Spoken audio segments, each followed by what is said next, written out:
Very good morning everyone. आज मैं जिस टॉपिक पे बात करना चाहती हूँ वो है बस तू चल। यस, बस तू चल। बस नहीं, आप हम बात कर रहे हैं प्री के एग्ज़ाम्स के रिज़ल्ट्स जब आए तब भी मैंने सोचा था आप लोगों से बात करने का, लेकिन तब शायद अवसर नहीं मिल पाया।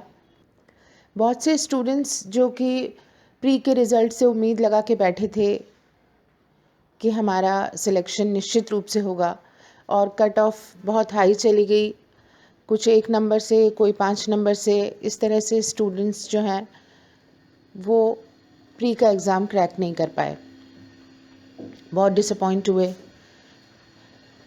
ऐसा रिज़ल्ट आने की उम्मीद नहीं थी, कट ऑफ ज़्यादा हाई चली गई हमारी एक्सपेक्टेशन से।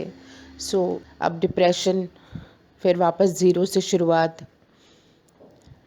इस तरीके के कई सवाल आ गए हमारे सामने। तो अब क्या किया जाए? तैयारी आगे की जाए या नहीं की जाए? छोड़ दिया जाए? ये एग्ज़ाम टफ होता जा रहा है, व्हाट टू डू? हम इतनी तैयारी करने के बावजूद भी यहाँ पे क्लियर नहीं हो पा रहे हैं, तो क्या छोड़ देना चाहिए हमें इसकी तैयारी?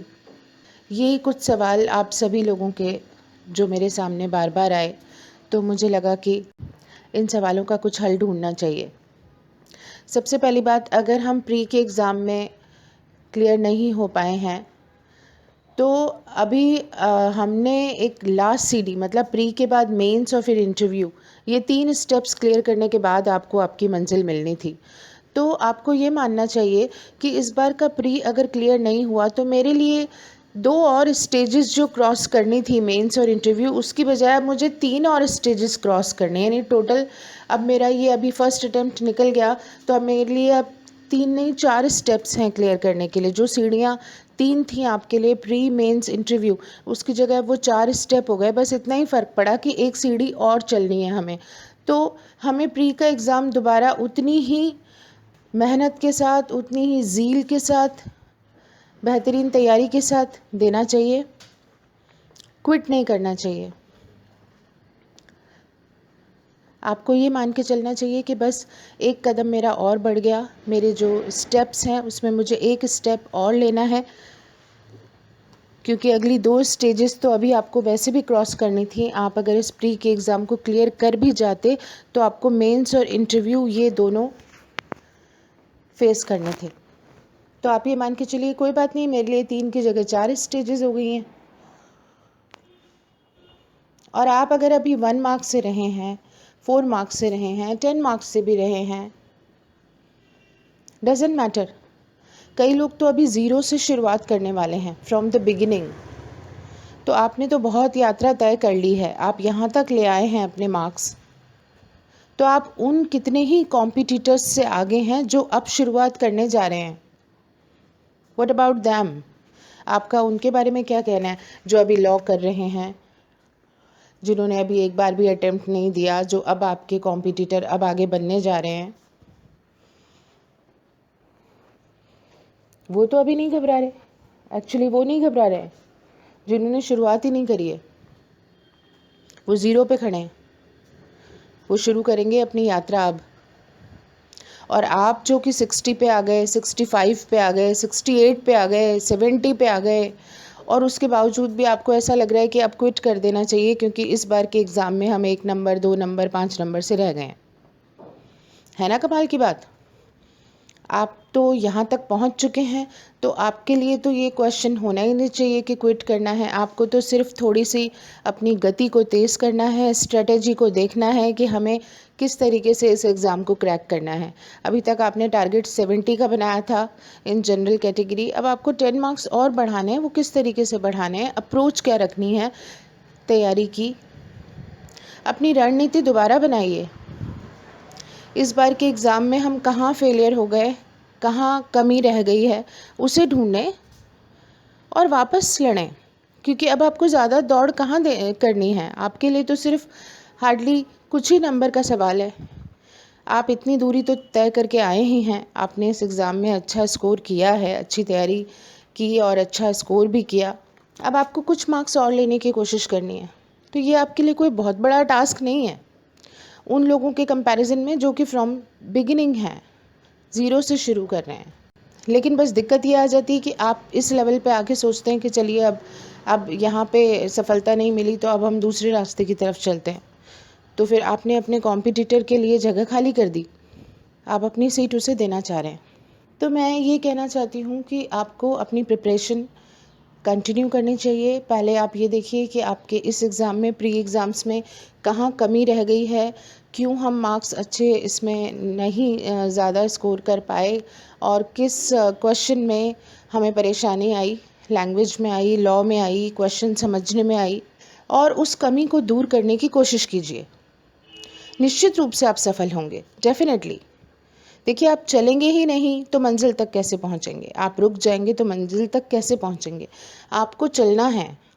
अगर मंजिल पानी है तो चलना है, नहीं तो रुक जाइए। और ध्यान रखिए कि एक एक कदम, एक एक स्टेप जो है वो भी काउंट करता है, वो बहुत इम्पॉर्टेंट होता है। ऐसा नहीं है कि किसी भी सिंगल स्टेप का भी यहाँ पे वैल्यू होती है। आपने अगर कहीं मेहनत की है तो वो मेहनत कहीं ज़ाया नहीं जाएगी, आपकी पढ़ाई कहीं बेकार नहीं जाएगी। आप इंटरव्यू तक भी पहुँचेंगे तो वहाँ जो आपने चीज़ें पढ़ी हैं, कहीं ना कहीं कोई ना कोई चीज़ रिकॉल हो जाएगी और कोई वो क्वेश्चन आपको उस वक्त याद आ जाएगा जिस वक्त आपके लिए उसकी ज़रूरत होगी सबसे ज़्यादा उस आंसर की, क्योंकि आपने स्टडी को अलग अप्रोच से किया है तैयार।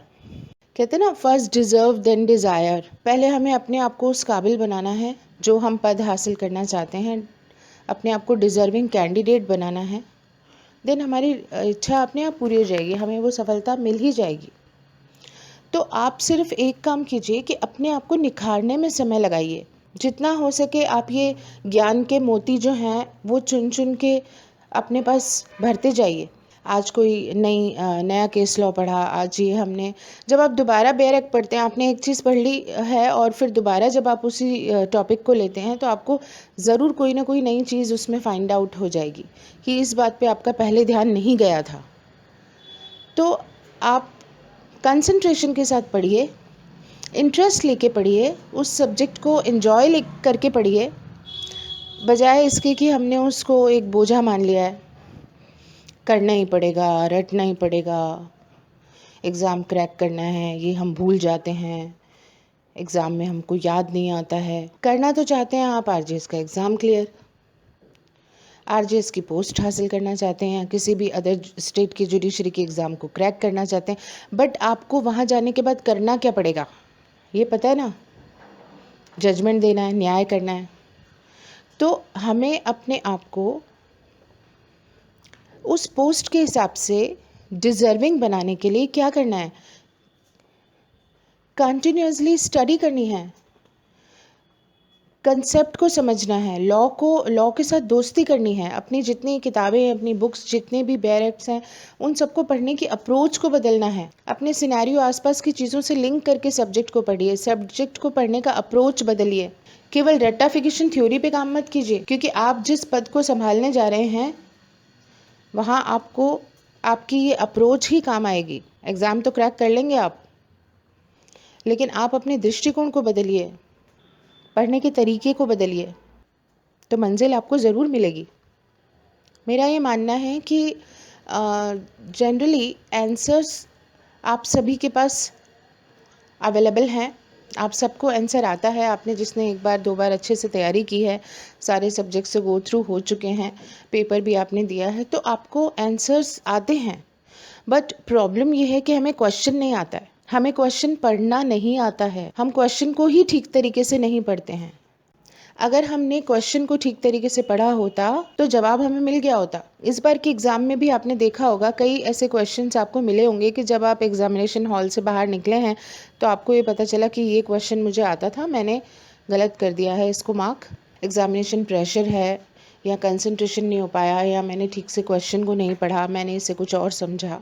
सो इस बार आप एक काम करिए, अगर आप इस बार के प्री के एग्ज़ाम में सक्सेस नहीं हासिल कर सके हैं तो आप एक काम करिए सिर्फ कि आप आंसर्स मत पढ़िए, आप अपनी बैरेक्ट्स और बुक्स में से आंसर्स ढूंढने की कोशिश ना करें, आप क्वेश्चंस ढूंढने की कोशिश करें। आप ये देखें अलग अलग तरीके के जो क्वेश्चंस आए हुए हैं, उस क्वेश्चन पेपर को, जितना भी आपके पास बैंक है, क्वेश्चन बैंक प्री से रिलेटेड या मेन से रिलेटेड, उन क्वेश्चंस को देखिए, आप उनको कंसंट्रेशन के साथ पढ़िए, आप सिर्फ ये चेंज करिए। तो विश्वास करें, आपको और कुछ मेहनत ज़्यादा नहीं करनी है। आपको सिर्फ एक ही काम करना है कि आपकी तैयारी है, बहुत अच्छी तैयारी है, आप उसे रिकॉल ज़रूर करें, रिवाइज़ करें चीज़ों को। कंसेप्ट क्लियर हैं, उसके बाद रिवीजन का टाइम है, और फिर रिवीजन के साथ साथ ही रिकॉल करने के साथ साथ चीज़ों को आप ये देखें कि क्वेश्चन पेपर हमें पढ़ना है, ठीक से क्वेश्चंस को कंसंट्रेशन के साथ पढ़ना है। तो मुझे नहीं लगता कि आपको कहीं कोई दिक्कत आने वाली है। आप एक बार ये ट्राई करके देखें। All the best.